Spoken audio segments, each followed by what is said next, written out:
Suami istri masing-masing punya NPWP, bisa bikin kalian boncos.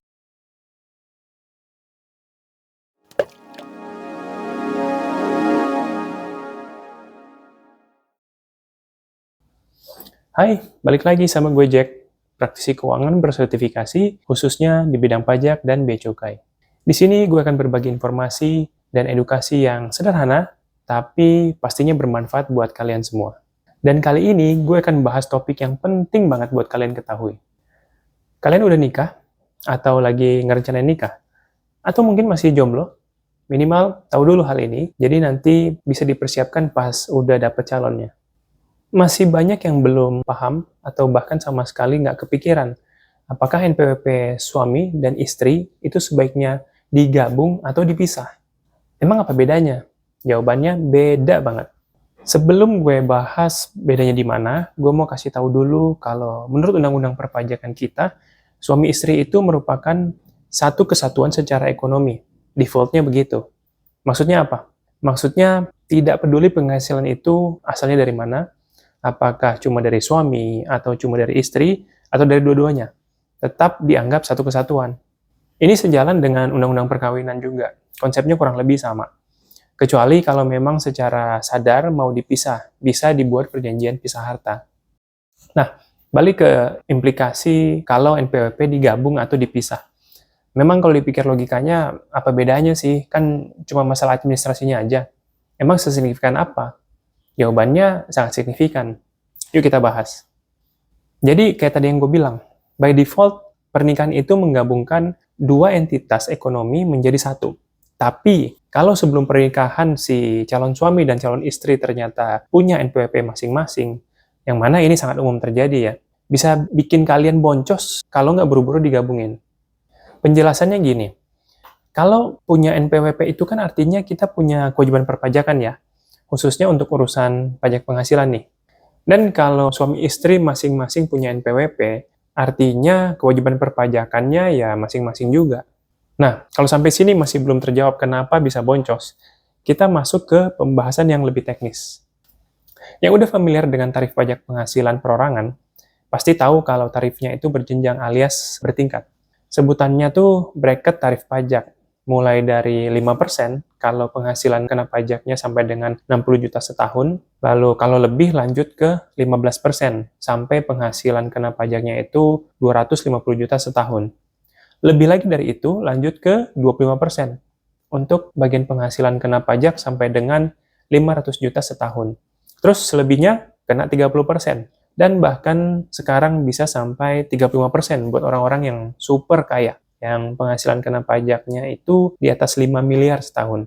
Idenya adalah makin besar penghasilannya, makin tinggi juga tarif dan pajaknya. Sekarang kita coba buat simulasi biar makin ada gambaran ya. Misalnya ada seorang cowok, sebut aja namanya Jojo. Si Jojo ini kerja di sebuah perusahaan swasta dan terlibat cinlok dengan seorang cewek dari divisi lain di perusahaan yang sama. Sebut saja namanya JJ, biar gampang Jojo sama JJ. Nah, Jojo dan JJ akhirnya mutusin untuk menikah. Tentu NPWP mereka masih masing-masing sebelum nikah dan akan tetap terpisah selama belum dilakukan penggabungan setelah resmi jadi suami istri. Sekarang kita misalkan penghasilan kena pajak Jojo selama setahun itu 50 juta deh. Biar nggak salah paham, penghasilan kena pajak itu artinya penghasilan bersih yang akan dikalikan dengan tarif pajak ya. Nah, karena masih belum melebihi 60 juta, maka masih masuk dalam rentang tarif 5%. Jadi, pajak penghasilan si Jojo dalam setahun itu 50 juta dikali 5%, yaitu 2,5 juta. Oke, lalu misal si istri, JJ, penghasilan kena pajaknya selama setahun itu kita anggap aja sama deh, 50 juta juga, biar gampang simulasinya. Berarti 2,5 juta juga pajaknya. Artinya, kalau pajak Jojo dan JJ digabung, totalnya itu 5 juta setahun. Nah, tapi karena sekarang Jojo dan JJ udah nikah, dan mereka sudah menjadi satu kesatuan secara ekonomi, perlakuan perpajakannya jadi berubah. Kenapa? Karena penghasilan kena pajak mereka sekarang harus digabungin sebelum dikalikan dengan tarif pajak. Jojo tadi 50 juta penghasilan setahun, JJ 50 juta juga. Jadi totalnya itu 100 juta ya. Kita lalu balik ke bracket atau jenjang tarif pajak tadi. 100 juta ini kena tarif yang mana? Yang sebelumnya masing-masing kena tarif 5% dengan nilai 2,5 juta per orang, atau di total berdua jadi 5 juta. Nah, sekarang jadi naik ke 9 juta totalnya. Hitungnya gimana sih? Gini, penghasilan kena pajak gabungan Jojo dan JJ tadi kan 100 juta setahun. Nah, bracket tarif pajak pertamanya itu 5% dikenakan atas bagian 60 juta pertama dulu. Sesuai dengan ketentuan soal bracket yang sebelumnya gue udah jelasin. Lalu sisanya yang 40 juta masuk ke bracket berikutnya di tarif 15%. Jadi di bracket 1 pajaknya 3 juta, di bracket 2 pajaknya 6 juta. Totalnya jadi 9 juta. Yang awalnya mereka berdua bayarnya hanya 5 juta, akhirnya bisa jadi 9 juta. Signifikan banget kan bedanya. Contoh ini tuh disimulasin pakai penghasilan kena pajak yang bracket tarifnya itu kena dari 5% ke 15%. Tapi coba kalian bayangin kalau penghasilannya lebih besar. Mungkin kena bracket yang lebih tinggi, bisa dari 15% ke 25%, atau dari 25% ke 30%, atau bahkan ke 35%.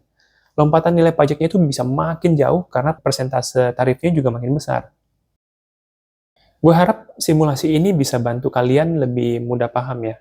Lalu kita lanjut bahas dari sisi pelaporan SPT-nya. Gabung atau pisahnya NPWP ini tercermin di pengisian SPT kalian.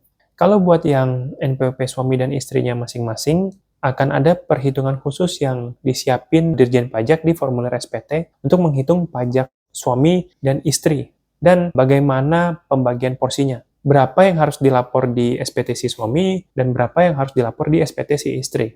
Kalau kayak gini, sangat mungkin hasil SPT kalian bisa jadi ada kekurangan bayar pajak. Ingat tuh. Nah, sebaliknya, kalau NPWP kalian udah gabung dengan suami atau istri, ini akan jadi jauh lebih simpel. Satu, udah pasti lapor SPT kan cuma satu ya, yaitu di SPT si kepala keluarga. Di lampiran formulir SPT orang pribadi, kalian akan nemuin kolom yang dikhususkan untuk naruh penghasilan si istri sebagai penghasilan dan pajak yang bersifat final. Yang dimaksud penghasilan yang dikenakan pajak final itu artinya udah nggak perlu dihitung-hitung lagi nilainya berapa, udah tinggal lapor aja. Jadi nggak akan mempengaruhi perhitungan pajak si suami atau kepala keluarga. Ada pengecualian.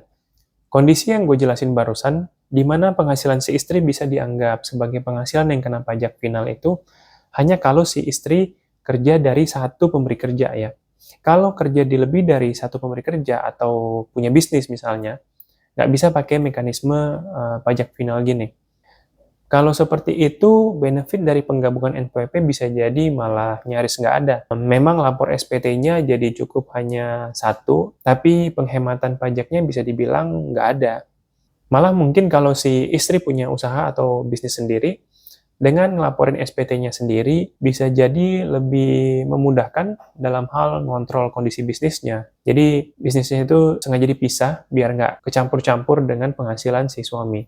Artinya, pisah NPWP juga tidak selamanya buruk, tergantung kondisi kalian. Yang penting kalian udah tahu triknya, biar nggak salah langkah dan bayar pajak lebih besar dari yang seharusnya. Hal yang gue sampaikan barusan sebetulnya bukan hal baru. Dirjen Pajak pun udah sering sosialisasiin hal ini. Contohnya, pembahasan di website resmi DJP ini. Tapi walaupun gitu, ternyata gue masih banyak nemuin orang yang nggak tahu menau mengenai hal ini dan nggak kepikiran kalau ternyata hal ini dampaknya bisa sangat signifikan. Anyway, gue berharap apa yang gue sampaikan di video kali ini bisa bermanfaat buat kalian. Dan kalau kalian merasa orang yang di sekitar kalian juga bisa terbantu, mungkin teman, keluarga, tetangga, siapapun itu, jangan ragu untuk share ke mereka video ini. Jangan lupa juga buat subscribe dan tungguin pembahasan-pembahasan berikutnya. Kalau misalnya kalian belum clear, atau mungkin punya pertanyaan terkait topik ini, atau topik lainnya seputar keuangan dan perpajakan, boleh tulis di kolom komentar, atau hubungin Trius langsung yang detailnya ada di deskripsi channel ini. Oke, segitu dulu untuk video kali ini. See you in the next video.